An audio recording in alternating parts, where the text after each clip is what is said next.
उद्धाराचा संदेह नाही, उद्धाराचा संदेह नाही याच्या काही सेवका।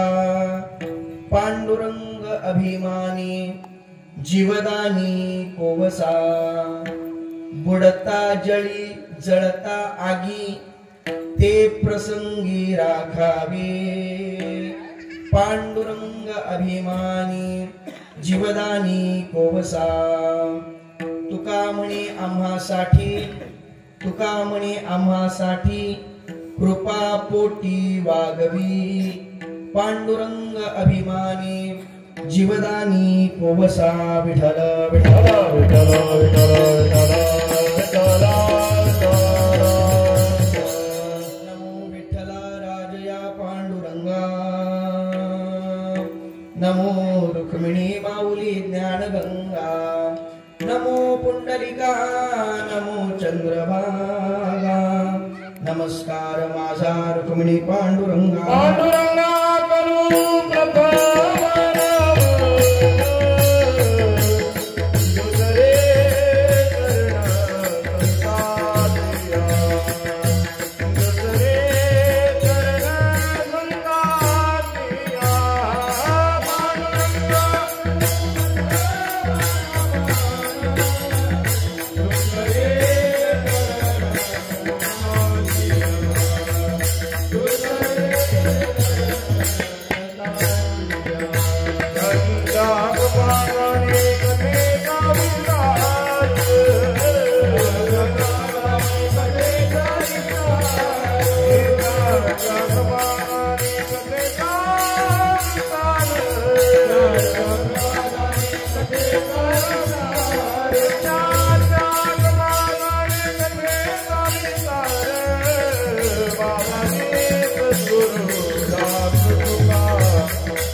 दुसरे चरणा संतांचिया त्यांच्या कृपादाने कथेचा विस्तारू बाबाजी सद्गुरु दास तुका कलावद्य जीव धरार्थावतारम कलांकांक तेजोदि कामोदि वक्त्रम कलाणीशवादापणोदार दक्षम समाधिस्तमूर्तिं भजे ज्ञानदेवम।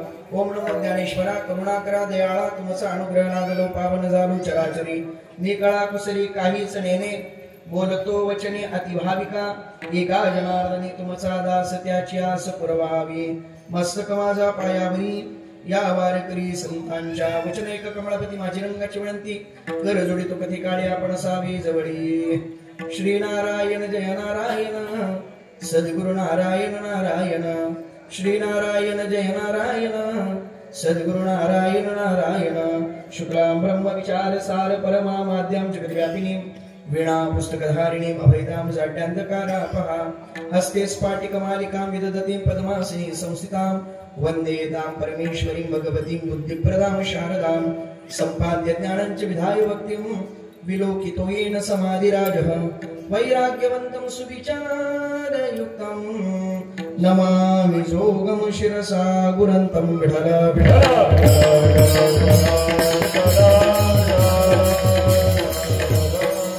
उद्धाराचा संदेह नाही याच्या काही सेवका पांडुरंग अभिमानी जीवदानी कोवसा प्रस्तुत प्राप्त प्रसंगी प्राप्त स्थळी आपणा सर्वांच्या अंतःकरणामध्ये विराजमान असणाऱ्या सर्व व्यापक भगवान परमात्म्याच्या सेवेकरिता गायला गेलेला अभंग ज्ञानेशप्रिय श्रीमंत श्रेष्ठ श्री जगद्गुरु तुकोबाराय यांच्या पंचवेद नाम गाथा आणि त्या गाथेमधील 4 चरणांचा अभंग असून या अभंगामध्ये श्री तुकोबाराय हे भगवंताचा जो भक्त आहे, भगवंताचा जो दास आहे, भगवंताचा जो सेवक आहे, त्याने भगवंताची सेवा करत असताना आपला उद्धार होईल की नाही याविषयी अंतःकरणामध्ये मनामध्ये संदेह संशय शंका बाळगू नये. विठ्ठल विठ्ठल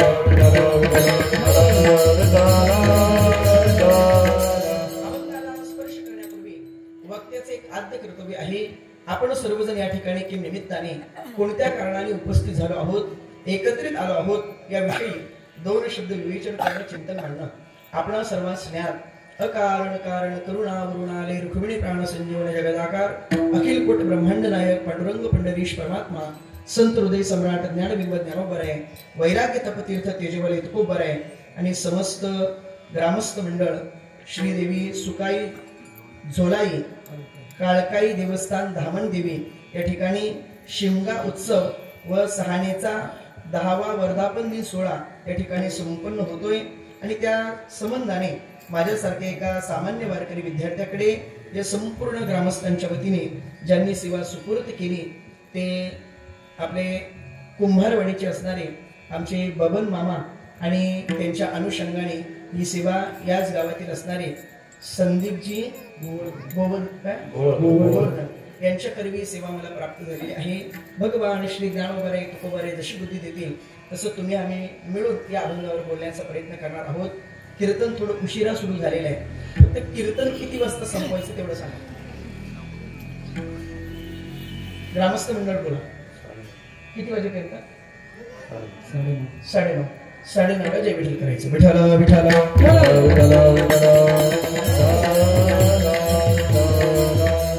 आज उत्सव होळीचा आहे, आज उत्सव शिमग्याचा आहे. आज या मंदिराचा वर्धापन दिन सोहळा आहे. शिमगा हा उत्सव संपूर्ण कोकणामध्ये अतिशय आनंदाने संपन्न केला जातो, साजरा केला जातो. नवे हाच उत्सव कोकणामध्ये 1 महिनाभर साजरा होतो. काही कोकणातील विशेष सण आहेत, त्या सणांमध्ये हा होळीचा सण, शिमग्याचा सण विशेष आहे. महाराज, आम्ही फक्त युट्यूबला पाहतो, स्टेटसला पाहतो, इंस्टाला पाहतो नेमका शिमगा कोकणामध्ये काय असतो, पण तो अनुभवण्याचा अजून काही योग आला नव्हता. परंतु नेमकं काय असतं, कमीत कमी त्या होळीला, त्या शिमग्याला कोकणामध्ये तरी गेलो पाहिजे अशी मनोमन निश्चित इच्छा होती. नारदाच्या गादीवरून सांगतो, पण काय काळकाई मातेच्या मनामध्ये आलं आणि तिने हा उत्सव करण्याची प्रेरणा या संपूर्ण ग्रामस्थांना देत असताना 10व्या वर्धापन दिनानिमित्ताने माझीच नियुक्ती केली. याच्यापेक्षा वेगळा मला आनंद दुसरा कोणताच नाही महाराज. आणि हा होळीचा सण आपण मोठ्या प्रमाणे साजरा करत असतो. होळी हा उत्सव कधीपासून संपन्न व्हायला लागला आपण अभंगामध्ये ते पाहणार आहोत. पण नेमकी होळी म्हणजे नेमकं काय, तुकोबारायांच्या थोड्या प्रमाणांचा आपण विचार करू आणि होळी आता कलियुगाच्या दृष्टीने आपण कशी साजरी केली पाहिजे याचा विचार करू. प्रामुख्याने होळी साजरी करत असताना होळी म्हणजे नेमकं काय, आपल्या जीवनामध्ये असणारे महादोष हे नष्ट करणं, त्यांना जाळणं, याला होळी म्हणायचं. आपल्या जीवनातील असणारे पाप नष्ट करणं, याला होळी असं म्हणायचं. आणि आपल्या जीवनामध्ये असणारे जे काही दोष आहेत, विघ्न आहेत, ते नष्ट करणं, याला होळी म्हणायचं. विठ्ठल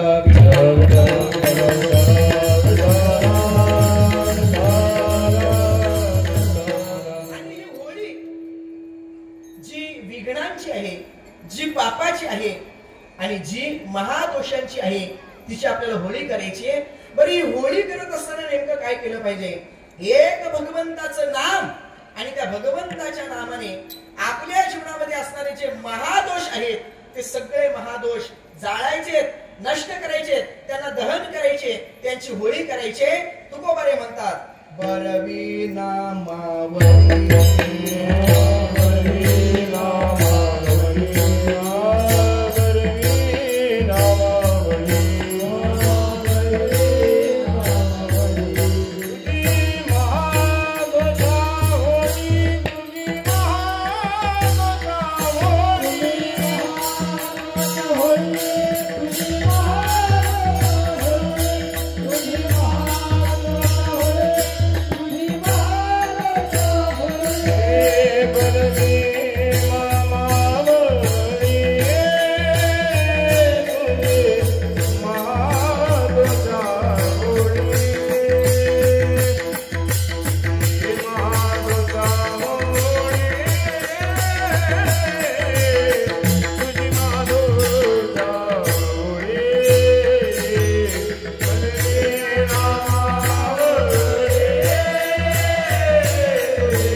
आपल्या जीवनातील महादोष नष्ट करायचे. कलियुगाच्या दृष्टीने तुकोबारे म्हणतात, बरवी नामावली. एक नामावली, एक भगवंताचं नाम असं आहे की आपल्या जीवनातील महादोष ती नष्ट करते. ती आपल्याला होळी साजरी करायची. अजून आपल्याला होळी कशी साजरी करायची? आपल्या जीवनामध्ये असणारे सगळे पाप हे आपल्याला नष्ट करायचे. मग ते पाप धुवायचे, ते पाप त्यांना विघ्नांचं हरण करायचंय, त्या पापाची होळी करायची. मग नामस्मरण केलं पाहिजे. कोणतं नामस्मरण केलं पाहिजे? तुकोबारे सांगतात, रामकृष्ण. रामकृष्ण नाम हे आपल्याला घ्यायचंय. रामकृष्ण नाम मांडीपा ओळी, तेने होईल होळी पापा धुनी. पापांची धुनी होईल याच होळीने, फक्त भगवंताचं नाम. महादोष घालवायचे, त्याची होळी करायची. पाप जीवनातील नष्ट करायचे, त्याची होळी करायची. आणि अजून कोणती होळी करायची? तर विघ्नांची आपल्याला होळी करायची. आपल्या जीवनामध्ये येणारी विघ्न, संकट, या संकटांची आपल्याला होळी करायची. तुकोबारे एका ठिकाणी लिहितात, म्हणजे एक काम करा, तुम्ही हाताने टाळी वाजवा, टाळ्या वाजवा, भगवंताचं नाम चिंतन करा. तुमच्या जीवनामध्ये असणारी जी विघ्नांची होळी, ती विघ्नांची होळी नष्ट होईल. तुकोबारे म्हणतात, वाई टाळी टाळ्या टाळी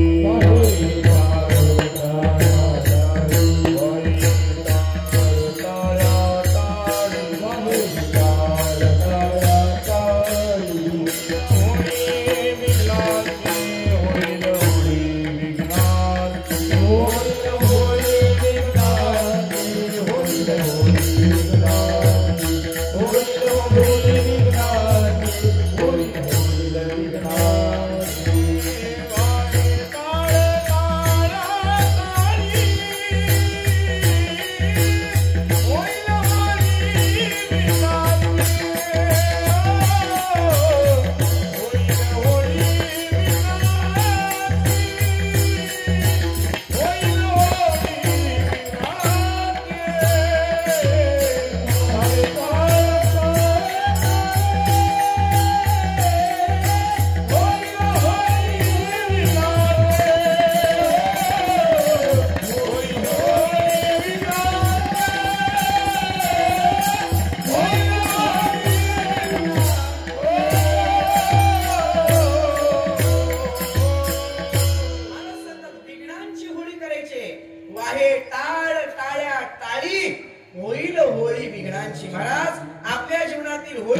विघ्नांची आपल्याला करायचे, त्याच्यासाठी काय करायचं? भगवंताचं नामचिंतन करायचंय. कोणत्या भगवंताचं नामचिंतन करायचंय? रामकृष्ण म्हणायचंय. आणि तेच रामकृष्ण म्हणत असताना टाळ वाजवलं पाहिजे, टाळी वाजवली पाहिजे, टाळ्या वाजवल्या पाहिजेत. आणि हीच कलियुगातील होडे. महाविघ्नांना नष्ट करायचे, महादोषांना विघ्न करायचे, महापापांना नष्ट करायचे आणि त्याच्यासाठी आपल्याला नामचिंतन करायचे. म्हणून आपल्या जीवनातील विघ्नांची, पापांची आणि आपल्या जीवनातील महादोषांची होळी व्हावी असं जर वाटत असेल तर या कीर्तनामध्ये बसल्यानंतर ज्या ज्या वेळेस विठ्ठल विठ्ठल भजन येईल, ज्या ज्या वेळेस रामकृष्ण भजन येईल, ज्या ज्या वेळेस प्रमाणांचं भजन येईल, त्या त्या वेळेस मुखाने संतांची वचनं घेतली पाहिजेत, हाताने टाळी वाजवली पाहिजे. हीच खरी आजच्या होळीची सार्थकता. विठ्ठल विठ्ठल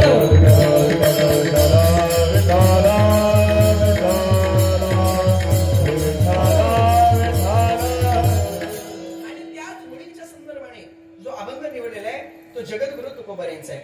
या अभंगामध्ये जगद्गुरु तुकोबारे तुम्हा आम्हाला सांगतात, बाबांनो तुम्ही भगवंताचा दास व्हा, भगवंताचा सेवक व्हा. मग सेवक झाल्यानंतर तुमच्या अंतःकरणामध्ये, मनामध्ये संदेह, संशय, शंका बाळगू नका की आपला उद्धार होईल की नाही. कारण भगवंताचा भक्त आणि उद्धार नाही असं पाहायला मिळणार नाही. आपण संपूर्ण मृत्यू लोकांमध्ये जर विचार करून गेलो तर जेवढे काही स्मार्त वाङ्मय आहेत, संत वाङ्मय आहेत, औपनिषदी वाङ्मय आहेत, त्या सगळ्या वाङ्मयांचा जर विचार करू गेलो तर सगळेच वाङ्मय आपल्याला एवढंच सांगतात, मानवी देहाला आला आहात, मग मानवी देहाला आल्यानंतर काय करा?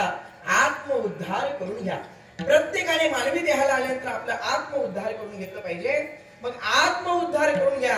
तुकोबारे म्हणतात उद्धार करून घ्या, उद्धार करून घ्या. उद्धाराची 4 कारण शास्त्रामध्ये सांगितली.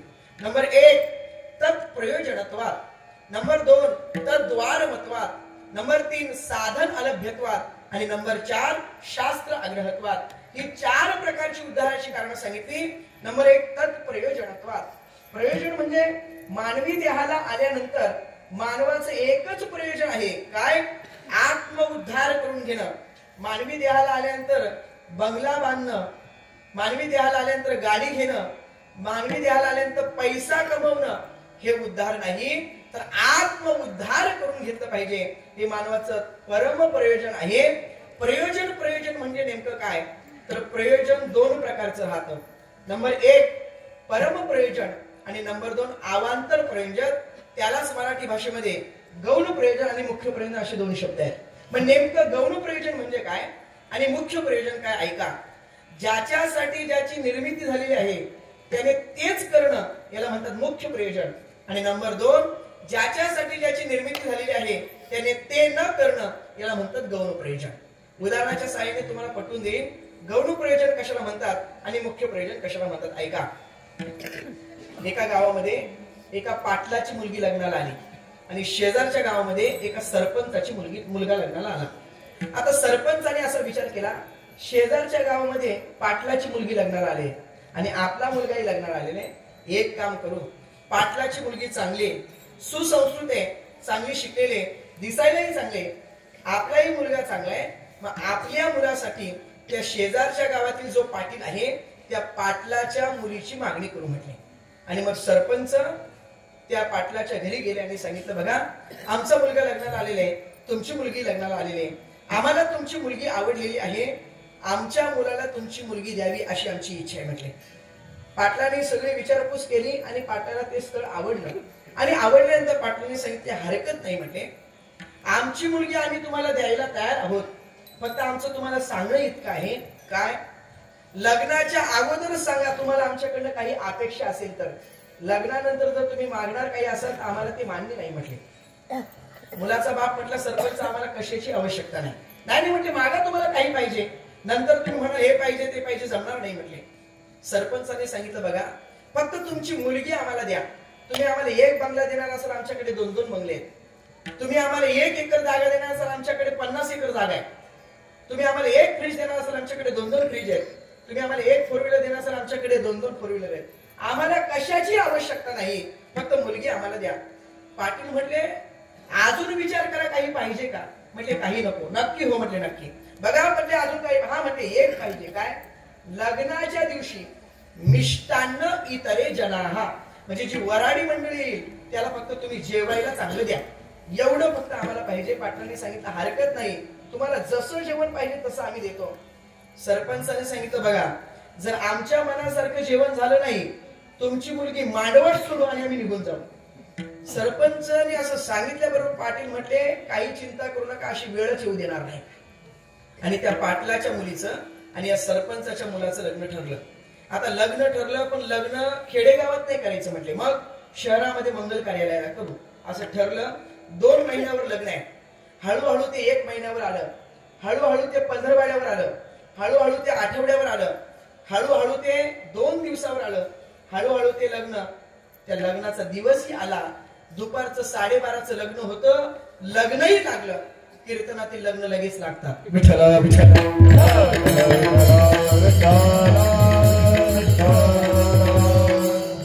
अजून जरा सोपं बोल का, कीर्तनात लग्न लगेच लागतात. विठ्ठला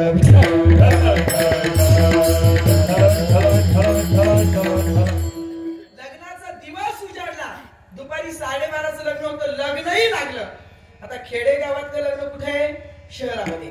आता शहरामध्ये लग्न लागलं आणि लग्न लागल्यानंतर वराडी मंडळी सगळीच का मुला मुलीला आशीर्वाद द्यायला येतात का? नाही महाराज. मग काही मुलीचं सौंदर्य पाहायला येत असतात, कोणी मुलाचं सौंदर्य पाहायला येत असतात, कोणी मुलीचं वैभव पाहायला येत असतात, कोणी मुलाचं वैभव पाहायला येत असतात, कोणी मुलाचं गोतवाल पाहायला येत असतात, कोणी मुलीचं गोतवाल पाहायला असतात.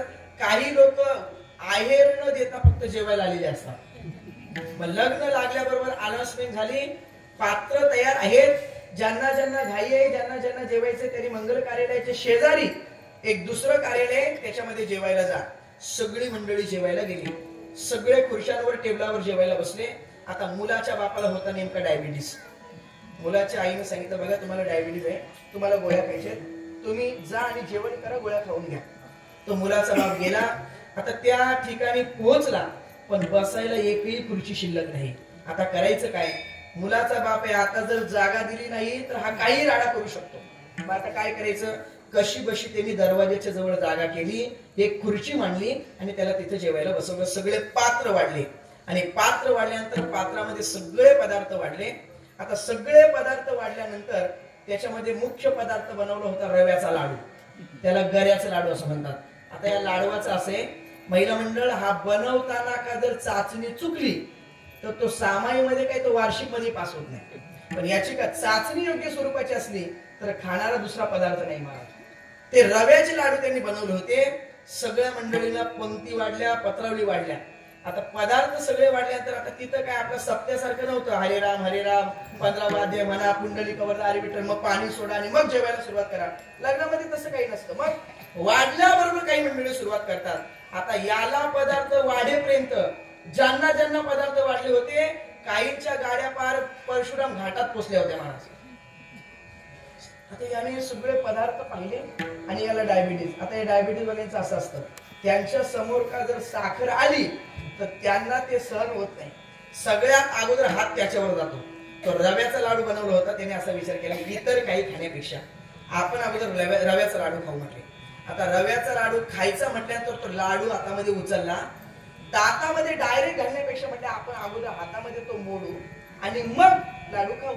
तो लाडू हातामध्ये घेतला, हाताने तो लाडू दाबला. दाबल्यानंतर महाराज त्या लाडूची चाचणी चुकली होती. त्याच्या हाताने काही तो लाडू फुटला नाही. त्याने विचार केला लाडू आपल्या हाताने काही फुटत नाही, आपलं वय झालं, आता ताकद नाही राहिली. मग एक काम करू, लाडू म्हटले पात्रावर ठेवू आणि वरून जोराने अशी एक म्हटली बुक्की मारू. त्याने लाडू पात्रामध्ये ठेवला, वरून जोराने एक बुक्की मारली. लाडू निष्ठावंत कार्यकर्ता होता. लाडूने पात्र पक्ष नाही, पात्र बदलला पण लाडू काही फुटला नाही. त्याने असा विचार केला हातामध्ये लाडू दाबतो, लाडू काही फुटत नाही. पात्रावर ठेवला, वरून जोराने बुक्की मारली पण लाडू काही फुटत नाही. पठ्याने मनातल्या मनात विचार केला, अरे अख्खं गाव पठ्याने फोडले, एक लाडू आपल्याने कसा फुटला? विठ्ठला विठ्ठला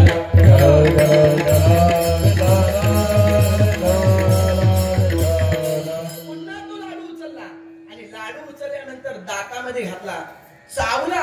दर्शिनी भागाचे 2 दात लाडूने घेतले पण लाडू काही फुटला नाही. असा राग आला. असा स्वयंपाक करतात का? हेच सांगितलं होतं का? म्हणजे चला आता यांची मुलगी यांना ठेवायची, निघायचं आपण. पण म्हणजे एक काम करू ना, लाडू हाताने फुटला नाही, बुक्की मारली त्याच्याने फुटला नाही, दाताने चावला त्याच्याने फुटला नाही, एक प्रयोग करू. म्हणजे काय? बसला होता दरवाजाच्या जवळ. म्हणजे दरवाजाच्या फटीमध्ये लाडू घालू आणि लाडू फोडण्याचा प्रयत्न करू. लाडू दरवाजाच्या फटीमध्ये घातला, दरवाजा ओढला, दरवाजाच्या 2 बिजाकड्या तुटल्या पण लाडू काही फुटला नाही. तसा तुटला तावाने मुलीच्या बापाजवळ गेला, ठेवा तुमची मुलगी तुम्हाला. निघालो. झालं काय, लाडू बनवला पण लाडू काही फुटेना, तुमची मुलगी आम्हाला पसंत नाही, ठेवा तुमची मुलगी. आता झालं काय, आता नेमकं तिथं वराडी मंडळी. आता बोलता बोलता मुद्द्यावरली बात गुद्द्यावर आली. आता गुद्द्यावर आल्यानंतर तिथं मारामारी सुरू झाली. आता वराडी मंडळी होती, त्यांना काही कुठं तरी हात धुवायचे नाही, घ्या म्हटले धुवून. कारण वराडी शब्दाची व्याख्याच अशी केली जाते महाराज, ज्यांची हाडं वर आलेली असतात त्यांना वराडी म्हणतात. आणि ती वराडी मंडळी तशी येत नसतात, मग पाचची घेऊनच आलेली असतात. मग ती मारामारी सुरू झाली. आता शहरामध्ये लग्न, खेड्यात असतं तर दगडगोटी असते, तिथं कोयती आणली असती, कुऱ्हाडी आणली असते, कुठलं तरी लाकूड उचलून आणलं असतं, मग मारामारी चालू केली असती. आता शहरामध्ये मारामारी करायची कशाने? मग एकाने सांगितलं, अरे मारून मारून हात थकले. आता एकाने आवाज दिला, एक काम करा, ते खाण्यासाठी रव्याचे लाडू बनवलेले आहेत ना, त्याची घमेली आणा, त्याच्याने मारामारी सुरू करू. घमेली आणले, लाडूने मारामारी सुरू केली. माझा दृष्टांत संपला. सिद्धांत इतका सांगा, लाडूची उत्पत्ती कशासाठी झाली होती? खाण्यासाठी. खाणं हे झालं लाडूचं मुख्य प्रयोजन, पण त्याच लाडूने नंतर हाणामारी केली, हे झालं गौण प्रयोजन. विठ्ठला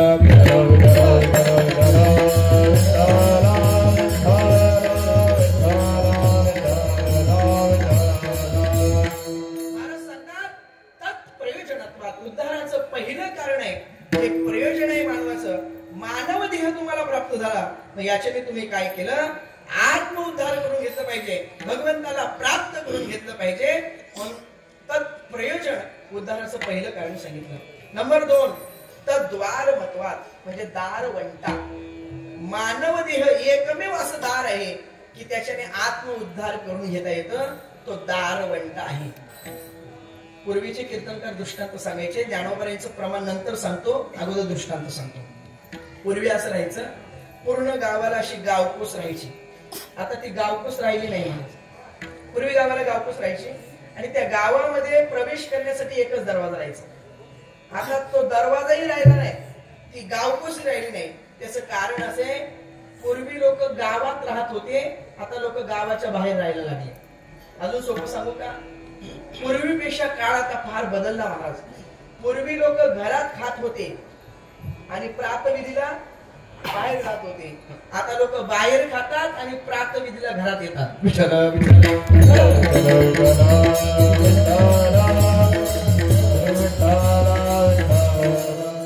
दारवंट आहे, या दारवंटाने आपण आपलं आत्म उद्धार करून शिवू शकतो.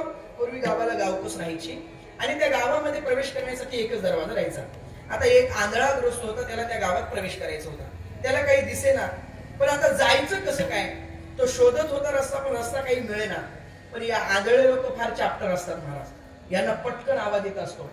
एक गावातून माणूस कोणतरी होत होता, त्याच्या पाऊलखाने त्याने जाणल्या आणि त्याने आवाज दिला, ए दादा इकडे. म्हटले, काय? मी आंधळ आहे, मला या गावामध्ये प्रवेश करायचे, अमक्या व्यक्तीच्या घरी जायचे, तुम्ही पटकन मला नेऊन सोडा. त्यांनी सांगितलं, बघा मला बाहेर जायचे, मला काही तुम्हाला नेऊन सोडता येणार, पण एक काम करतो. काय?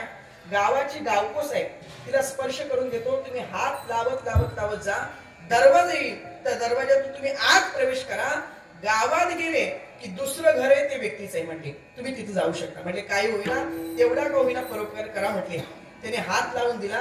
हा आंधळा माणूस हात लावत लावत लावत दरवाजापर्यंत पोहोचला आणि दरवाजापर्यंत पोहोचला, पण त्याच्या अंगाला नेमकी खास सुटली आणि अंगाला खास सुटल्या तर खाजवायला सुरुवात केली.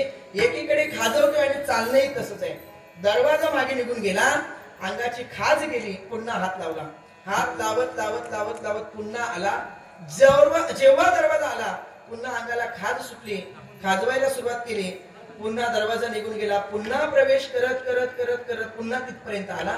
दरवाजाच्या जवळ आला की त्याच्या अंगाला खाज सुटायची आणि खाज गेली की दरवाजा निघून जायचा. आता ज्ञानोबरांचं प्रमाण आहे का? नगर भ्रमता जन्म जाय परी प्रवेश एकाद्वारी रे. नगर भ्रमण करता करता संपूर्ण आयुष्य निघून जाईल, पण त्या दरवाजात प्रवेश होणार नाही का? जर दरवाजाच्या जवळ आला आणि अंगाला खाज सुटली तर त्या गावात प्रवेश होणार नाही. तसं हा दारवंट आहे, मनुष्य देह प्राप्त झाला आणि इथं आल्यानंतर भगवंताचं नामचिंतन न करता इतर काही करत राहिले तर आत्म उद्धार होणार नाही. विठ्ठल विठ्ठल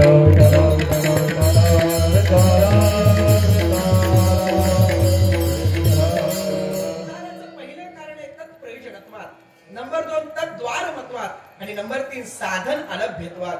मानवी देह एकमेव असं साधन आहे की या साधनानेच आपण भगवंतापर्यंत पोहोचू शकतो. इतर कोणत्याही साधनाने पोहोचू शकत नाही. मानव देह हे जंक्शन स्टेशन आहे महाराज. जसं जंक्शन स्टेशन जे राहतं ना त्याला कुठूनही गाडी मिळते, कुठेही जायची, तसं या मानवी देहानेच वैकुंठाला जायचं, स्वर्गाला जायचं, नरकाला जायचं का पाताळाला जायचं महाराज याचं नाही ठरतं. मानव देह एकमेव साधन आहे महाराज. कशासाठी? नामचिंतन करण्यासाठी, आत्मउद्धार करण्यासाठी, देव प्राप्त करून घेण्यासाठी. या गावामध्ये सप्ताह होतो का? सप्ताह होतो का इथं? कधी असतो? हा सप्ताह कधी असतो? ते जाऊ दे. आता बबन मामांच्या गावामध्ये सप्ताह झाला. कधी? पौषवारीच्या वेळेस. तो पौषवारीचा असणारा सप्ताह अतिशय गोड झाला, अतिशय सुंदर झाला आणि तो सगळा सप्ताह 10-12 गाढवांनी पाहिला. आणि गाढवांनी तो सप्ताह पाहिल्यानंतर गाढवांनी असा विचार केला, काय या माणसाने सप्ताह केला म्हटले, किती सुंदर सप्ताह केला. एक काम करू म्हटले, आपणही असाच सप्ताह करू. कोणी विचार केला? बोलत चला. हा गाढवांनी विचार केला, आपणही असा सप्ताह करायचा. 5-25 गाढव एकत्र आले आणि त्यांनी भजनी मंडळ स्थापन केलं. आणि भजनी मंडळ स्थापन केल्यानंतर सप्त्याची तारीख ठरवली. सप्त्याची तारीख ठरवल्यानंतर आता म्हटले सप्ताह करायचा, पण सप्त्यासाठी पहिल्यांदा विणा पाहिजे. आता करायचं काय? आमच्या आदित्य महाराजांना घेतलं. कोणी? बोलत चला. गाढवांनी. आणि आदित्य महाराजांना घेतलं, आळंदीला गेले आणि खूप सुंदर अशा प्रकारचा विणा घेऊन आले. म्हणजे आता विण्याची व्यवस्था झाली, आता टाळ पाहिजे. मग काय करायचं? आमच्या महाराजांना घेतलं, नगरला गेले. नगरला 1 नंबरचे टाळ 15 टाळ घेऊन आले. कोणी? गाढवांनी. आता म्हटले पक्वाच पाहिजे. आता करायचं काय? महाराजांचं नाव काय? कन्हैया महाराज. कन्हैया महाराजांना घेतलं. तुमच्याकडे कुठे पक्वाच बनवलं जातं? अरे बघा, स्वतः बनवतात का? वा वा वा. म्हणजे एक काम करू, जाण्या येण्याचं टेन्शन नाही, भाडं द्यायची गरज नाही, यांच्याकडेच पक्वाच बनवायचा. 1 नंबरचा पक्वाच बनवला. कोणी? बोलत चला. गाढवांनी. आता त्यांनी बनवून घेतला ना. आता ऐका, परत एकदा ऐका. आदित्य महाराजांना घेतलं, विणा आणला. आमच्या गायक महाराजांना घेतलं, टाळ आणले. यांच्याकडून पक्वाज सुंदर बनवला. सगळ्या टाळकऱ्यांना ऑर्डर दिली. म्हणजे तुम्ही टाळ घेऊन उभं राहायला यायचं. चोपदारांना नाही सांगितलं, तुम्ही यायचं. बरं. कोणी? गाढवांनी. आता सप्ताह ठरवला, पण म्हटले कीर्तन ठेवायचं काळ्याचं. कोणाचं ठेवायचं? द्या म्हटले चित्रंद्र महाराजांना तारीख. मला तारीख दिली. कोणी? बरंच चला. गाढवांनी. आणि त्या गाढवांनी सप्ताह 1 नंबरचा केला. आता तो 1 नंबरचा सप्ताह झाला, लगेच आषाढी वारी आली.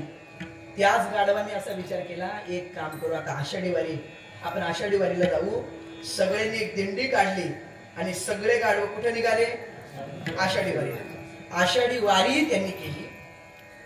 तुम्ही टोंगे कधी पारायणाला बसलेले बघितलेत का? बोला बोला बोला. पाहिलं कधी? अहो कधीच नाही. तुम्हाला सांगू, हे सगळं जे मी सांगितलं तुम्हाला ते पूर्वार्धातलं सांगितलं. यांना भजन करता येत नाही, यांना नामचिंतन करता येत नाही, यांना आत्मउद्धार करता येत नाही. नवे नवे तुकोबारे म्हणतात, पशु पक्षांना धड पापही कळत नाही, धड पुण्यही कळत नाही. पशु काय पाप पुण्य जाणती, उत्तम मध्यम भोग भोगिती. काय एक उपजता मरती, बहिरी अंध होती पांगुळमुखी. पशु पक्षांना धड पापही कळत नाही, धड पुण्यही कळत नाही. ते भजन करत नाही, भगवंताचं नामचिंतन करत नाही, सेवा करत नाही. मग मानव देह एकमेव असं आहे, हे साधन आलभ्य आहे महाराज. याच साधनाने आपण भगवंताचं नामचिंतन करू शकतो. तुकोबारे नाटाच्या अभंगामध्ये सांगतात, भगवंताने तुम्हाला सर्व इंद्रिय दिले, इंद्रिय हात पाय कान, हात पाय कान, डोळे मुख बोलाया वचन, डोळे मुख बोलाया वचन,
जेणे तू जोडसी नारायण साधन आलभ्यत्वात.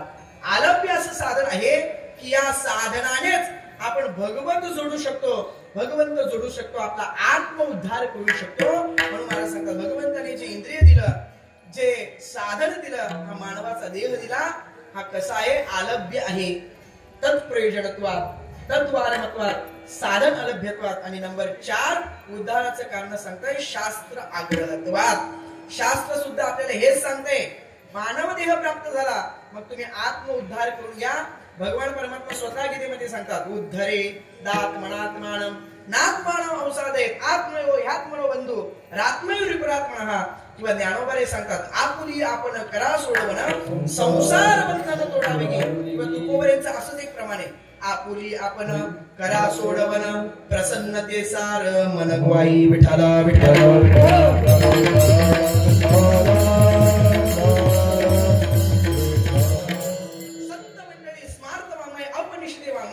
आपल्याला आत्म उद्धार करून घ्या असं सांगते. आणि उद्धाराची 4 कारणेही शास्त्रामध्ये सांगितली. तत्प्रयोजनत्वात, तत्वारमत्वात, साधन अलभ्यत्वात, शास्त्र आग्रहत्वात. महाराज तुम्ही सांगताय उद्धार करा, उद्धार करा, उद्धार करा, ठीक आहे, तुमचं आम्ही ऐकतोय. पण आम्हाला असं विचारायचंय, जर तुम्ही आम्हाला सांगताय उद्धार करा, तर आम्हाला असं विचारायचंय, तुम्ही आम्हाला उद्धार करा असं म्हणताय, याचा अर्थ काय आमचं पतन झालं आहे का? हा मोठा प्रश्न आहे. तुम्ही जर उद्धार करा आम्हाला सांगताय, तर आमचं पतन झालं आहे का असं आम्हाला विचारायचंय.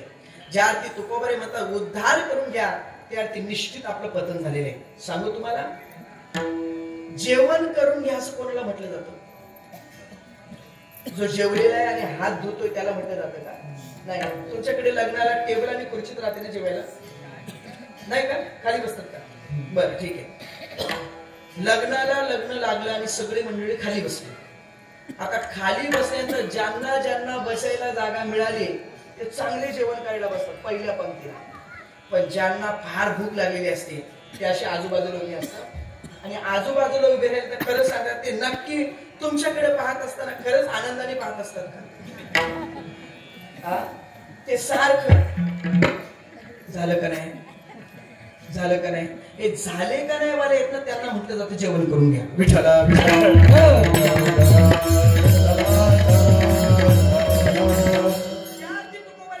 आत्म उद्धार करून घ्या, उद्धार करून घ्या, त्या निश्चित आपलं पतन झालेलं आहे. मग महाराज ठीक आहे, तुम्ही जर म्हणताय आमचं पतन झाले तर आम्हाला तुम्हाला काही प्रश्न करायचे, म्हणजे करा प्रश्न.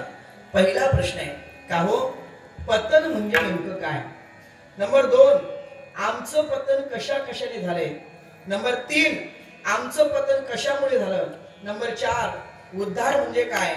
नंबर 5, उद्धाराची साधनं कोणती? आणि नंबर 6, त्या साधनांचा आम्ही अवलंब केला तर आमचा उद्धार होईल का? विठाला नंबर 1, पतन म्हणजे नेमकं काय? तर पतन शब्दाची मराठीत गोड व्याख्या केली जाते. उत्कृष्ट स्थितीतून निकृष्ट स्थितीत येणे याला पतन असं म्हणतात. व्याख्या पुन्हा ऐका, चांगल्या स्थितीतून वाईट स्थितीत येणं याला पतन असं म्हणतात. अजून सोप्या भाषेमध्ये सांगू, पतन म्हणजे काय? आत्मस्थितीतून जीव स्थितीत येणं याला पतन असं म्हणतात. अजून पुढे जाऊन सांगतो, 10वीला 12वीला एखादा पोरगा इंग्लिश मध्ये पास झाला, भूमितीमध्ये पास झाला, बीजगणितामध्ये पास झाला, विज्ञानामध्ये पास झाला आणि मराठीत नापास झाला, समजायचं पतन झालं. विठाला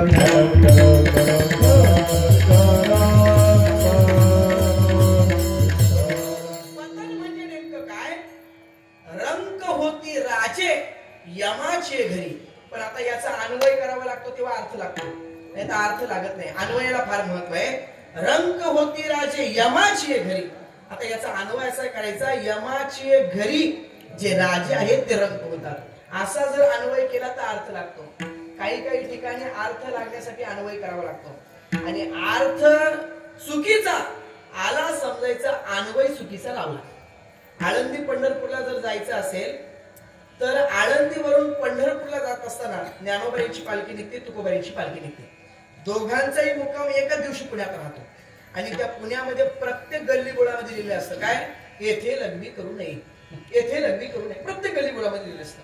आणि असंच एक आमचे वारकरी बाबा समोर लिहिले येथे लग्नी करू नये आणि कुशाल तिथे लग्नी करायला उभे राहिले.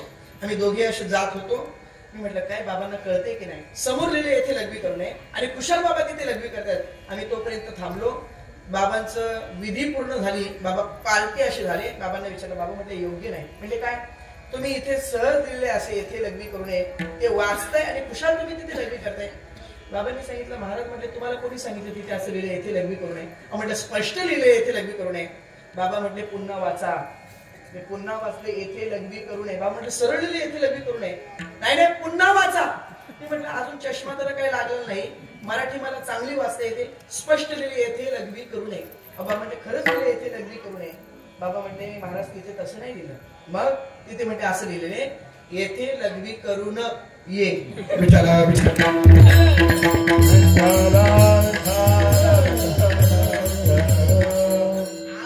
बदलला अर्थ बदलतो. तसं रंक होती राजे यमाचे घरी, याचा अन्वय असा करायचा, यमाचे घरी राजे रंक होती.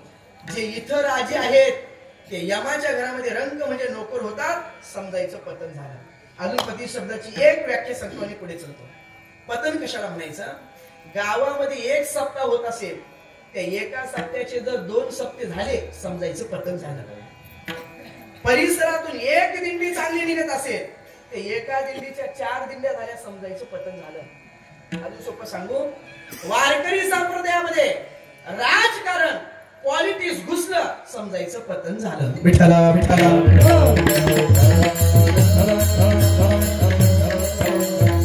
पतन शब्दाची व्याख्या, पतन म्हणजे काय, महाराज पतन म्हणजे काय आम्हाला समजलं. आमचा दुसरा प्रश्न आहे तुम्हाला, आमचं पतन कशा कशाने झालं. तर आपलं पतन हे 2 कारणामुळे होत असतं. नंबर 1 आपले विचार आणि आपला आचार. आपण जसा विचार करणार तसं आपल्या आचारात घडणार आणि आपलं पतन होणार. काही काही लोक म्हणतात नाही नाही हो आमचं तसं हेतूच नव्हता, आमचा तसं हेतूच नव्हता, पण आमच्याकडनं तसं घडलं. ऐशा आणि अगप आम्हाला माहितीये, अगोदर तू विचार कसा केला असेल म्हणून तुझ्या आचारात तसं घडलं. आम्हाला माहितीये अगोदर हळद होते आणि नंतर लग्न होते. अगोदर लग्न आणि नंतर हळद असं कधी होत नसतं. येडी हळद. विठ्ठला विठ्ठला.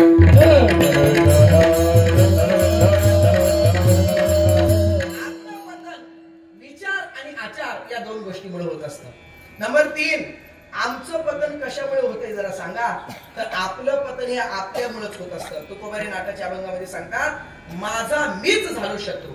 आपले शत्रू आपणच आहोत महाराज. एखादा माणूस म्हणतो थांब थांब थांब, आता तुझ्या तोंडाला काळं फासतो. मला असं विचारायचंय, दुसऱ्याच्या तोंडाला काळं फासण्याच्या अगोदर हात कोणाचे काळे होतात बोला ना, आपलेच ना. आपलं पतन आपल्यामुळेच होत असतं. त्याचं कारण असे, आपल्याला दुसऱ्याचं सुख महाराज बघवतच नाही हो, बघवतच नाही. एखाद्याला दुःख झालं की आपल्याला आनंद जो होतो त्या आनंदाला पारावर राहत नाही, आणि एखाद्याला जर सुख झालं तर आपल्या पोटात दुखायचं राहत नाही. एका माणसाचं पोट दुखायला लागलं, डॉक्टरकडे गेले. डॉक्टर साहेब माझं पोट दुखतंय. डॉक्टर साहेबांनी इलाज केला, गोळ्या दिल्या. 10 दिवस गोळ्या खा तुम्हाला बरं वाटेल. घरी गेला, 10 दिवस गोळ्या खाल्ल्या, पुन्हा डॉक्टरकडे आला. डॉक्टर साहेब 10 दिवस तुमच्या गोळ्या खाल्ल्या हो, पण पोट दुखायचं काही बंद होईना. डॉक्टरांनी त्याचे सोनोग्राफी, एक्सरे, झेरॉक्स काय असतील नसतील तेवढे काढले, त्याच्या समोर ठेवले आणि सांगितलं बघ याच्यामध्ये तुला एखादी गाठ दिसत नाही, अपेंडिक्स दिसत नाही, स्टोन दिसत नाही, काही नाही, म्हणजे तुमच्या पोटाला काही झालेलं नाही, पण साहेब पोट दुखते माझं. डॉक्टरांनी सांगितलं या 20 दिवसाच्या गोळ्या का, एवढ्या खाल्ल्या का तुम्हाला बरं वाटेल. तो गेला घरी, 20 दिवसाच्या गोळ्या खाल्ल्या. 1 महिना पूर्ण झाला, पोट दुखायचं काही बंद होत नाही. पुन्हा डॉक्टर गेला, डॉक्टर साहेब पोट दुखायचं बंद होत नाही. एक काम करा, मी तुम्हाला चांगल्या डॉक्टरचा ऍड्रेस देतो, तिथपर्यंत जा, ते डॉक्टर तुमच्यावर इलाज करतील. ऍड्रेस दिला, त्या गोळ्या होत्या त्या घेतल्या, काही रिपोर्ट होते ते घेतले, डॉक्टरकडे गेले. डॉक्टरने सगळे रिपोर्ट पाहिले. काहीच दिसत नाही कशात, पण तरी पोट दुखतंय. डॉक्टरने सांगितलं माझ्याकडल्या एवढ्या 5 दिवसाच्या गोळ्या खा, तुम्हाला नक्की बरं वाटेल. त्याने गोळ्या घेऊन घरी गेला. 5 दिवस गोळ्या खाल्ल्या, पण पोट दुखायचं कुठं बंद होते. पुन्हा आला डॉक्टरकडे. डॉक्टर साहेब तुमच्या गोळीने काही फरक पडला नाही. डॉक्टर साहेब म्हटले नक्की? हो म्हटले नक्की. आता डॉक्टर आणि पोलीस काय प्रश्न करतील त्याचा भरोसा नाही. डॉक्टर साहेबांनी त्याला जवळ घेतलं. काय म्हटले, तू माझा फार चांगला पेशंट आहेस, अतिशय चांगला पेशंट आहेस, पण मी तुम्हाला काही प्रश्न करतो, ते प्रश्न आणि त्या प्रश्नांची उत्तर दे ना. त्या पेशंटने सांगितलं हो डॉक्टर, आता तुम्ही माझे डॉक्टर आहेस, पण तुम्हाला प्रश्नांची उत्तर द्यायला काय हरकत आहे. म्हटलं तुम्हाला विचारा काय विचारायचं. डॉक्टरांनी सांगितलं तुमचं नाव काय. त्याने नाव सांगितलं. तुम्हाला मुलं किती. मुलं सांगितलं. बायको आहे का हो, आई वडील हो, सगळे सगळे सगळे प्रश्न केले. आणि मग त्याला असं गाळ्यात घेतलं. आपल्या भाषेत गाळ्यात म्हणणं काय म्हणतात तुमच्याकडे. हा, त्याला असं घेतलं गाळ्यात आणि विचारलं काय रे तुझं पोट दुखतंय. हो. ज्या दिवशी पोट दुखायला लागलं त्याच्या आदल्या दिवशी तू काही असं खाल्लं होतं का जे तुझ्या आयुष्यात तू कधीच खाल्लं नाही. म्हणजे असलं काही खाल्लं नाही, मग तरी पोट का दुखते. म्हणजे माहिती नाही. म्हणजे ठीक आहे, ज्या दिवशी पोट दुखायला लागलं त्याच्या आदल्या दिवशी तुझ्या जेवणात काही मच्छर माशी तुला दिसली का त्याच्यामुळं. म्हणजे असलंही काही नाही. डॉक्टर म्हटले खरंच. हो म्हटले खरं. ऐक म्हटले एक विचारा म्हटले. डॉक्टर म्हटले का रे तुझं पोट दुखायला लागलं त्याच्या आदल्या दिवशी शेजारच्या भाज्याचं काही चांगलं झालं का. आवाज आला तुम्हाला. तुमचं पोट दुखायला लागलं त्याच्या आदल्या दिवशी शेजाऱ्यांचं कोणाचं काही चांगलं घडलं का. डॉक्टर साहेब तुम्ही माझ्या फार जवळचे, तुम्ही एवढं जवळ येऊन मला विचारतात म्हणून फक्त मी तुम्हाला सांगू शकतो का. डॉक्टर साहेब खरं सांगू. खरं सांगायचं. खरंच हो सांग. डॉक्टर साहेब शेजारच्याने बंगला बांधला, त्याची बंगल्याची वास्तुशांती झाली. त्या वास्तुशांतीमध्ये मी जेवलो आणि दुसऱ्या दिवशी माझं पोट दुखायला लागलं.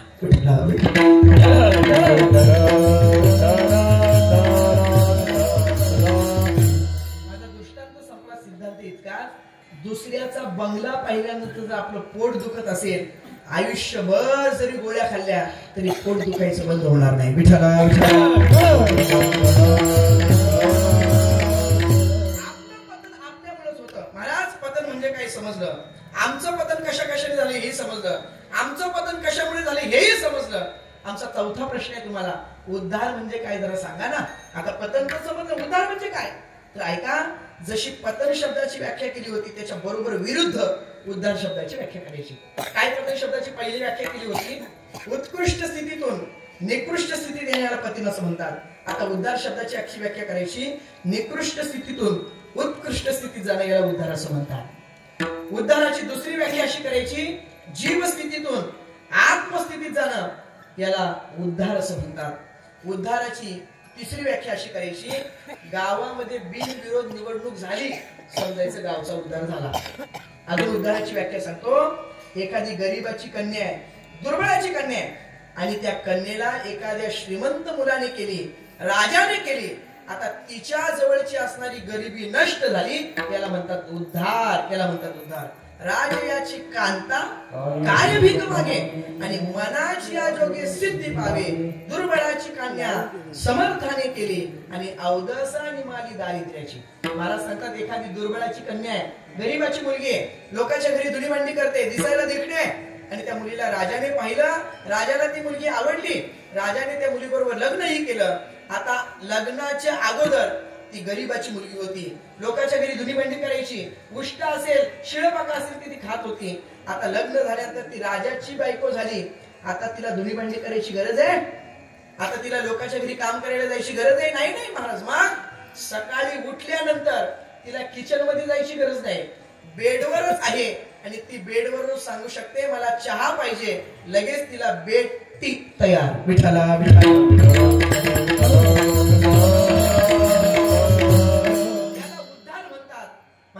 उद्धार करायचे इतकं गोड जर उद्धार आहे तर ते उद्धार आम्हाला करून घ्यायचे. सांगा ना, उद्धार करण्यासाठी साधन काय. मला सांगतात मातृसेवा, पितृसेवा, संत सेवा, गुरुसेवा, समाज सेवा, अजून भगवंताचं नामचिंतन, भगवंताचा दास होणं हेच साधन आहे.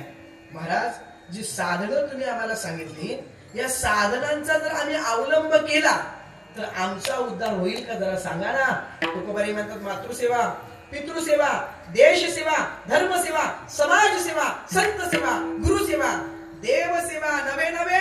तुम्ही देवाचा दास व्हा, देवाची भक्ती करा, देवाची सेवा करा. तुमचा उद्धार होईल की नाही याविषयी अंतःकरणामध्ये मनामध्ये संदेह संशय शंका बाळगू नका. अभंगाच्या पहिल्या चरणात उद्धाराचा संदेह नाही, उद्धाराचा संदेह नाही.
याच्या काही सेवका.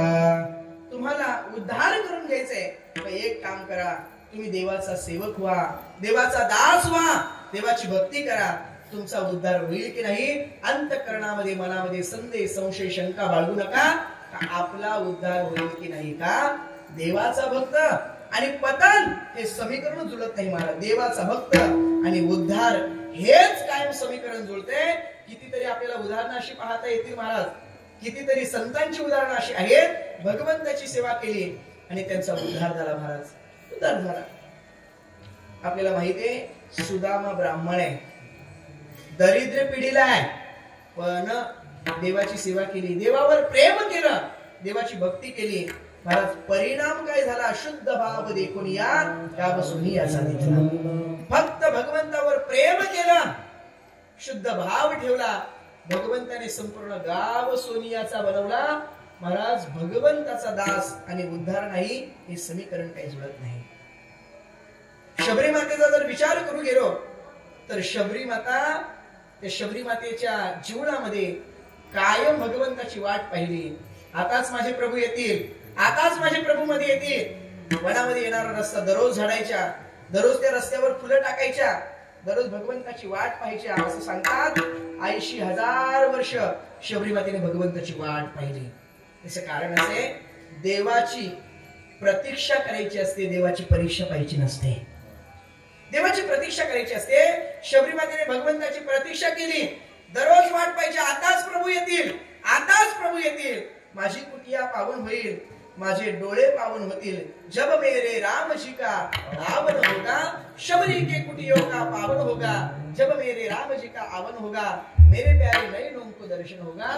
कधी प्रभू येतील, कधी मी पावन होईल. आणि एक दिवस प्रभू रामचंद्र आले आणि शबरी मातेचा उद्धार केला. भगवंताचा भक्त आणि उद्धार नाही हे समीकरण जुळत नाही. म्हणून मला सांगा, उद्धाराचा संदेह नाही, याच्या काही सेवका. भगवंताचा भक्त सेवक आणि त्याचा उद्धार आहे. फक्त ऐका, भगवंताची सेवा करत असताना ती भावनेने केली पाहिजे, श्रद्धेने केली पाहिजे, मनापासून केली पाहिजे. आपलं दुर्दैव इतकं आहे, आपण देवाची सेवा करतो पण ती मनाने करत नाही, भावनेने करत नाही. सोपं उदाहरण सांगतो, अगदी जवळचं आपल्या. तुमच्याकडे इकडे अशी प्रथा आहे का, एखादा सण आला किंवा घरामध्ये लग्न आलं तर गावात जेवढी मंदिरं तेवढ्या मंदिरात नारळ फोडण्याची प्रथा आहे का? इकडं आहे ना प्रथा, महिला मंडळ आहे ना प्रथा. तर तुम्ही काय करता, लग्न आलं घरात की जेवढे गावामध्ये मंदिरं तेवढे नारळ घ्यायचे आणि ते नारळ त्या मंदिरामध्ये फोडायचे. बरं, आता तुमच्याकडे नारळ फोडण्याचं काम कोणाकडे राहतं माहित आहे? कोणाकडे राहतं? घरातील लहान पोराकडे राहतं ना ते काम. कसं काय, बरोबर का? बोलूच चला ना काहीतरी. हा, ते नारळ फोडण्याचं काम कोणाकडे राहतं इकडं? बोला ना, काहीतरी बोला ना. हा, लहान पोरा का मोठा का? मोठ्या मुलाकडे राहतं का? मुलाकडे का माणसाकडे? माणसाकडे. आता आमच्याकडलं तुम्हाला सांगतो, आमच्याकडे ते नारळ फोडण्याचं काम घरातील एखादा लहान पोरगा असेल ना, जाणता जुनता, म्हणजे जास्तीत जास्त त्याचं वय 10 ते 15च्या आतला, पण त्या पोराकडे ते नारळ फोडण्याचं काम दिलं जातं. मग जेवढे गावामध्ये मंदिरं तेवढेच नारळ त्या पिशवीमध्ये त्या पोराकडे द्यायचे. जेवढे नारळ त्याच्या दुपटीनेच अगरबत्त्या द्यायच्या, एकही पुढे नाही द्यायची. जेवढ्या अगरबत्त्या त्याच्या मधोमध बरोबर कमी नारळ द्यायचे. आणि त्या पोराला सांगायचं, जायचं प्रत्येक मंदिरामध्ये नारळ फोडायचा. आणि नारळ फोडल्यानंतर काय करायचं, थोडासा तुकडा देवाच्या समोर ठेवायचा आणि दोन्ही नारळाच्या वाट्या त्या घरी घेऊन यायच्या. इकडे तसंच असेल ना काहीतरी थोडंफार, हे नाही का असं? बरं, आमच्याकडे असं असतं. आणि मग आई त्याला सांगते, जर नारळ चांगला निघाला तर त्या नारळाच्या दोन्ही वाट्या घरी घेऊन यायच्या. पण नारळ का जर नासका निघाला तर तो नारळ तिथंच ठेवायचा आणि घरी यायचं. पोराने आईला विचारलं, आई असं कशासाठी करायचं? आईने सांगितलं, काय नाही म्हटले, नासका नारळ असतो ना तो देवाला पावतो म्हटले.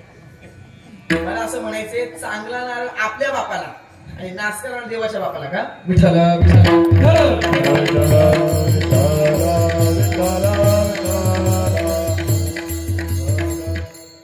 जीवनामध्ये आल्यानंतर नेमकी देवाची भक्ती कशी केली पाहिजे, देवाला जशी आवडेल तशी भक्ती आपण केली पाहिजे, तशी भक्ती केली पाहिजे.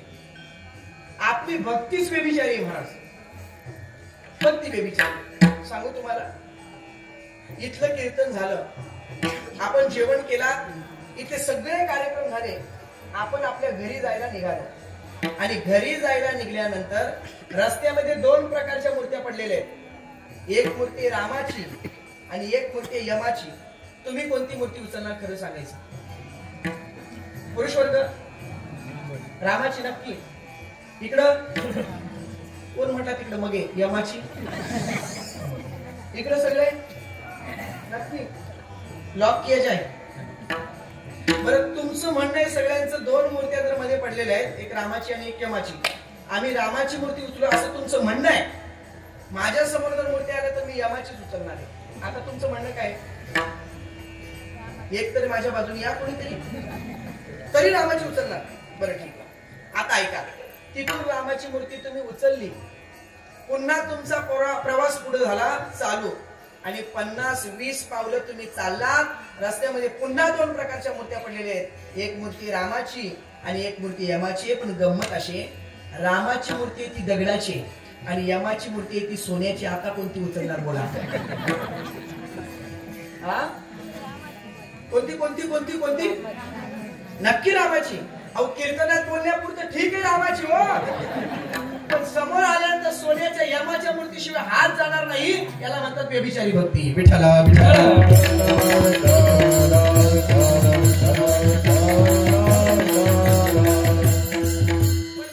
देवाची भक्ती करा, तुमचा उद्धार होईल. नुसता उद्धार होईल यात नवल नाही, तो भगवान परमात्मा त्या भक्ताविषयी काय करतो अभंगाच्या 2ऱ्या चरणात. पांडुरंग अभिमानी, पांडुरंग अभिमानी, पांडुरंग अभिमानी, पांडुरंग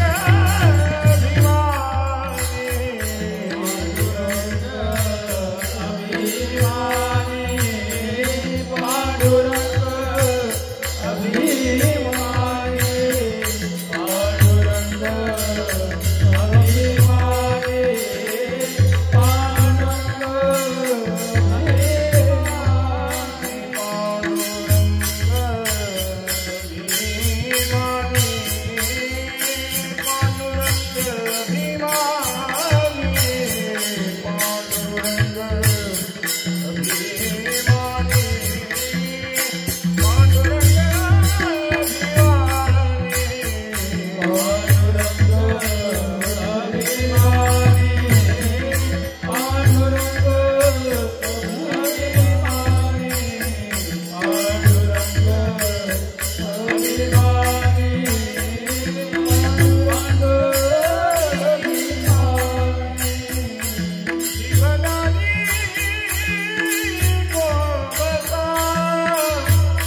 जीवदानी कोवसा.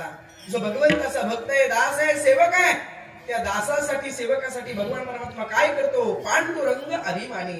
पांडुरंग त्या भक्ताच्या विषयी अंतःकरणामध्ये अभिमान धारण करतो आणि जीवदानी कोवसा. त्या भक्तासाठी जीव जरी द्यायचं म्हटलं तरी पाऊल मागे घेत नाही. भगवंताचा नियम असा आहे, तुम्ही भगवंतासाठी एक पाऊल पुढे करा. वाक्य पुन्हा ऐका, भगवंतासाठी तुम्ही एक पाऊल पुढे करा. भगवान परमात्मा आपल्यासाठी 99 पाऊल पुढे आल्याशिवाय राहणार नाही. भगवंताची सेवा केली पाहिजे. म्हणून मला सांगा, पांडुरंग अभिमानी जीवदानी कोवसा. जीव जरी द्यायचं म्हटलं तरी भगवान परमात्मा मागे येत नाही, असं भगवान परमात्मा. का हो, जीवदानी कोवसा असं तुम्ही म्हणताय, भगवान परमात्मा जीव द्यायचं म्हटलं तरी मागे येत नाही. मग सांगा ना तुकोबारे, असं काही उदाहरण तुमच्याकडे आहे का की भगवान परमात्म्याने तुमच्यासाठी जीव जरी द्यायचं म्हटलं तरी सुद्धा मागे आले नाही? उदाहरण सांगा तुकोबारे. प्रल्हाद रूपामध्ये असताना आपल्या वडिलांनी आपल्याला मारण्यासाठी अनेक प्रयोग केले. त्या प्रयोगांपैकी 2 प्रयोग आजच्या अभंगामध्ये देतात. अभंगाच्या 3ऱ्या चरणात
भक्तासाठी जीव जरी द्यायचं म्हटलं तरी मागे पाऊल करत नाही.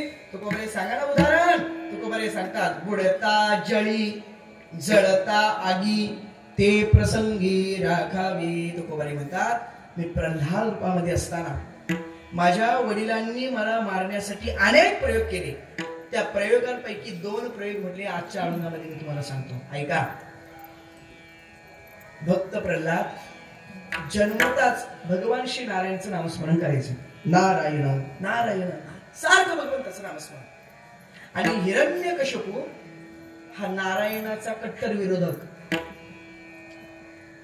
त्या हिरण्यकशिपूला असं वाटायचं सगळ्या पृथ्वीने आपलं नामस्मरण करावं आणि सगळे पृथ्वी त्यावेळेस नामस्मरणी करायची हिरण्यकशिपूची. परंतु स्वतःचा पोटचा पोरगा भक्त प्रल्हाद हा मात्र भगवान नारायणाचं नामस्मरण करतो.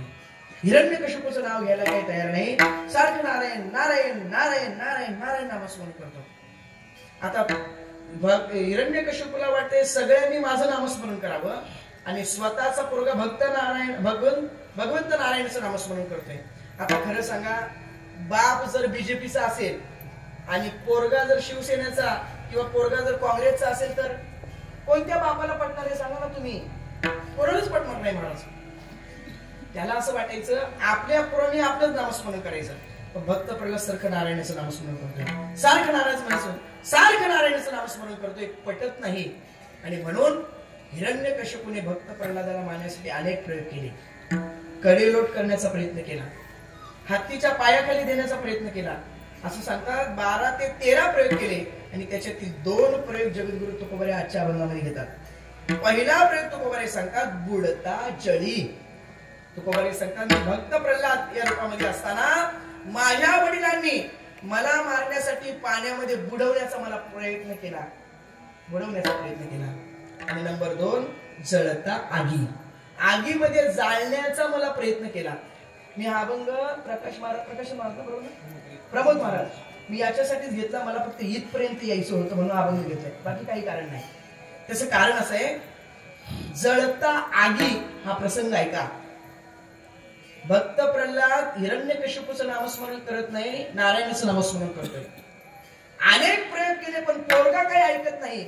म्हणून हिरण्यकश्यपूची असणारी बहीण, तिचं नाव होळिका, त्या होळिकेला बोलून आणलं आणि सांगितलं माझा पोरगा माझं नामस्मरण करत नाही, ते भक्त नारायणाचं नामस्मरण करते. मग एक काम कर, तू होळिका आहेस, तू जळती आहेस, मग तुझ्या मांडीवर घेऊन याला बस आणि तुझ्या सहित याला पेटून दे.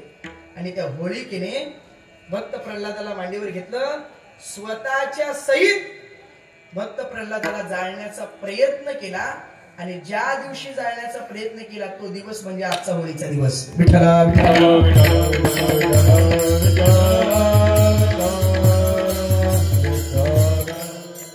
प्रल्हादाला मारण्याचा प्रयत्न केला, जाळण्याचा प्रयत्न केला, पण काही झालं नाही. सांगू तुम्हाला, मुंगी के पाव में घुंघरू बांधे ओ भी ईश्वर सुनताय, कृपा करे एक रघुराज तो बालन बाका होय. म्हणून सुरुवातीला तुम्हाला 3 प्रमाण सांगली. महादोषाची होळी, महापाप नष्ट होत आणि महाविघ्नांची होळी होते भगवंताच्या एक नामाने.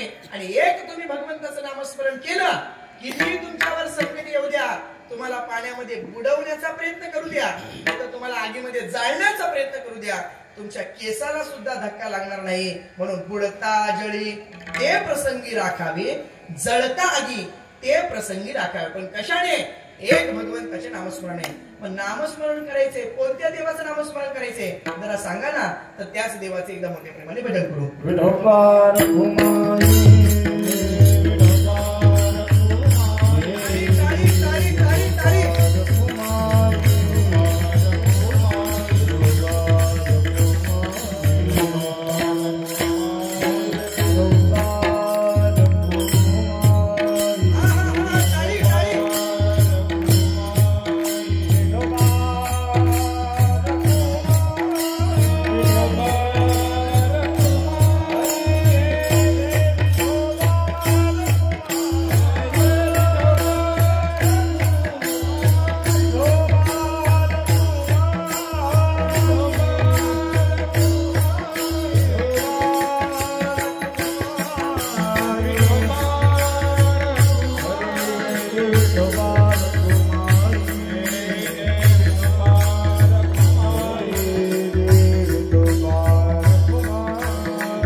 पांडुरंग अभिमानी जीवदानी कोवसा बुडता जळी जळता आगी ते प्रसंगी राखावे पांडुरंग अभिमानी जीवदानी कोवसा.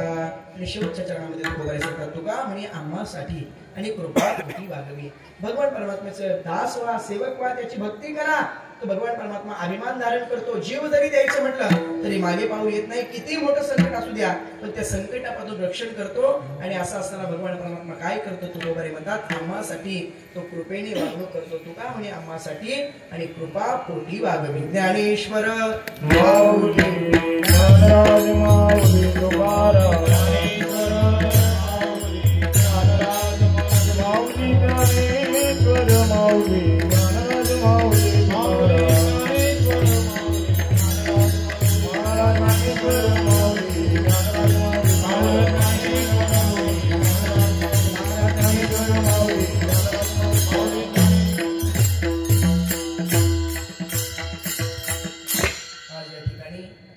या ठिकाणी संपन्न होणारा हा श्रीदेवी सुकाई झुलाई काळकाई देवस्थान धामणदेवी शिमगा उत्सव व सहाणेचा 10वा वर्धापन दिन सोहळा संपन्न होत असताना संपूर्ण ग्रामस्थांच्या वतीने ही सेवा माझ्यापर्यंत सुपूर्द झालेली आहे. सेवेसाठी या ठिकाणी उत्तम अशी मृदंगाची साथ करणारे आमचे कन्हैया महाराज अतिशय गोड वादन त्यांचे शब्द पुष्पाने आभार व्यक्त करतो. उत्तम अशी गायनाची साथ करणारे आमच्या महाराजांचं नाव काय? जितेंद्र महाराज. बरं आहे आपलं चांगलं आहे. त्यांचे सुद्धा शब्द पुष्पाने आभार व्यक्त करतो. म्हणजे आता तुमचं नाव मी विसरू शकत नाही. आदित्य महाराज आहेत त्यांचे शब्द पुष्पाने आभार व्यक्त करतो. तुमचं नाव पुन्हा विसरलो बरं का? रितेश महाराज भोसले अतिशय गोड गायन आणि विशेष म्हणजे वारकरी चाली फार गोड गातात. त्यांचे शब्द पुष्पाने आभार व्यक्त करतो. त्याचप्रमाणे आमचे पकवाजाची साथ करणारे प्रमोद महाराज त्यांचे शब्द पुष्पाने आभार व्यक्त करतो. महाराजांचं नाव अरुण महाराज त्यांचे शब्द पुष्पाने आभार व्यक्त करतो. अंकुश महाराज त्यांचे शब्द पुष्पाने आभार व्यक्त करतो. विनेकरी बाबा तुमचे शब्द पुष्पाने आभार व्यक्त करतो. सोबदार बाबा तुमचे शब्द पुष्पाने आभार व्यक्त करतो. आमचे परम मित्र असणारे प्रणव महाराज यांचे शब्द पुष्पाने आभार व्यक्त करतो. सर्वच टाळकरी वर्ग सर्वांचे शब्द पुष्पाने आभार व्यक्त करतो. आमचे बबन मामा या ठिकाणी उपस्थित आहेत. त्यांच्यामुळेच या परिसरामध्ये मला पुन्हा येण्याचा योग आला. त्यांचे शब्द पुष्पाने आभार व्यक्त करतो. माझ्या सोबत आलेले आमचे रोहित भाऊ आहेत. त्यानंतर आमचे आदित्य भाऊ आहेत. त्यांचे शब्द पुष्पाने आभार व्यक्त करतो. समोर असलेले दोन्ही व्हिडिओ करणारे तुमचे शब्द पुष्पाने आभार व्यक्त करतो. माईक सिस्टीम तर अतिशय गोड होती महाराज, अतिशय गोड. काही ठिकाणी गेल्यानंतर डबे मसाला आणि चव नाही कशाला बघा. पण गोड माईक सिस्टीम तुमचे सुद्धा शब्द पुष्पाने आभार व्यक्त करतो. महिला वर्ग पुरुष वर्ग या ठिकाणी भरपूर उपस्थित आहे. सर्वांच्या चरणी विनम्र अभिवादन करतो आणि सर्वांना होळीच्या मनापासून शुभेच्छा देतो. आणि कीर्तन वाक्पुष्प सेवेला पूर्ण विराम देत असताना भगवंताकडे एकच प्रार्थना सर्वत्र सुखिनः सन्तु सर्वे सन्तु निरामयाः सर्वे भद्राणि पश्यन्तु मा कश्चित् दुःखमाप्नुयात्. कोणाच्या वाट्याला दुःख न येवो, प्रत्येक जण निरोगी राहो, प्रत्येकाच्या डोळ्याला सुख शांती समाधान पाहायला मिळो हीच भगवंताकडे प्रार्थना करतो. आणि कीर्तन वाक्पुष्प सेवेला याच ठिकाणी पूर्ण विराम देतो. भैरवी होईल, त्याच्यानंतर तुकाराम भजन होईल आणि त्याच्यानंतर जय विठ्ठल होईल. मला प्रमोद महाराजांना असं म्हणायचे भैरवी तरी वाजवा. तुकाराम तुकाराम तुकाराम तुकाराम. सर्वांनी टाळी वाजवा, भजन